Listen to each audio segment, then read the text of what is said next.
What's at stake if a war did occur? Well, I mean, I think the first thing to remember is that there's only one side that's escalating here, and that's Russia. Ukraine is not escalating. The West is certainly not escalating. They are, seeking dialogue and seeking diplomacy, as is Ukraine. So it is not incumbent on both sides to de-escalate. It is incumbent on Russia to de-escalate if Russia truly doesn't want a war.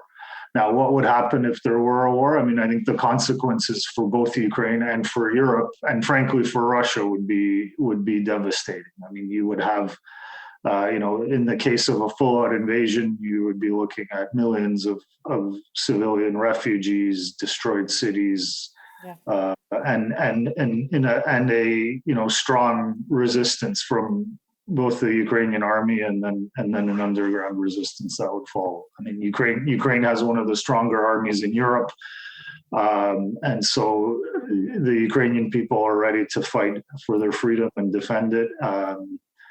And so it would be a war that has not been seen in Europe in 6-7 decades, and that would be devastating, I think, for everybody. So now the way to avoid that is to raise the cost of invasion to Russia. So the two things that we believe that Canada and our allies should do immediately is to provide Ukraine with more defensive weapons and to place sanctions on Russia now rather than in the event of a further invasion.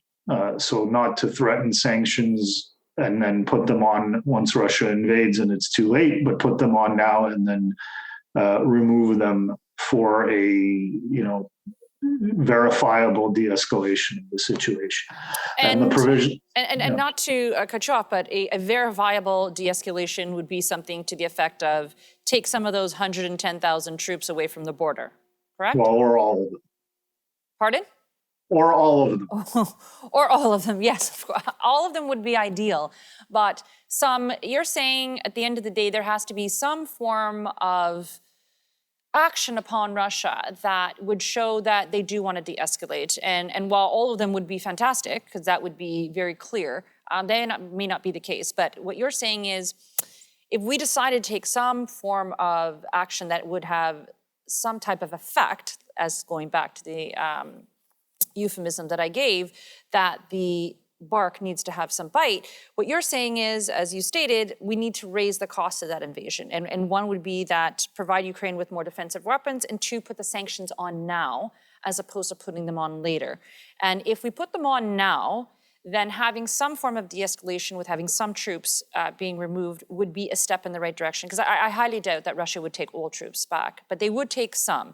And if they did, perhaps at that point we could consider that as some form of cooperation, and that maybe we could have more discussions, because really we don't quite know what Russia totally wants at this point. It's not on the table because, again, we have a blanket denial.